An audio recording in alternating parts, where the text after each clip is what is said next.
పాకిస్తాన్తో పోల్చలేదు. పాకిస్తాన్లో ఎప్పుడైతే భారతదేశము పాకిస్తాన్ మధ్యన జరిగిన విభజనలో ఎంతోమంది చనిపోయారు, ప్రాణత్యాగాలు చేశారు. అటువంటి రీతిలో తెలంగాణ కూడా నిర్మాణం అయింది. ఇక్కడ కూడా ప్రాణత్యాగాలు చేశారు.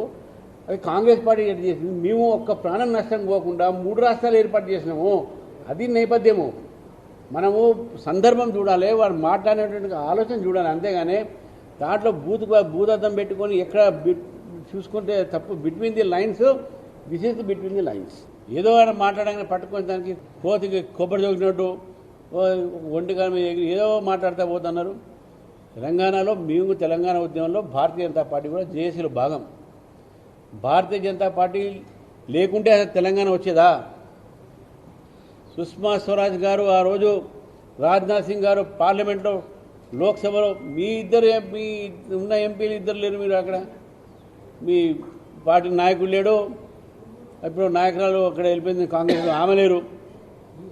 ఇద్దరు ఇప్పుడుదే పార్లమెంట్ లేరు. అప్పుడు ఉన్నప్పుడు కూడా అటెండ్ కాలేదు.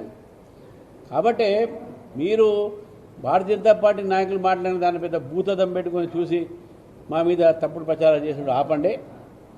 వారు ఏదైతే నేపథ్యం చెప్పారో దాని మీద మనం మాట్లాడాలి. కానీ ఇవన్నీ కూడా దాన్ని పట్టుకొని ఇట్లా మాట్లాడిన అట్లా మాట్లాడిన అనేది చాలా తప్పు.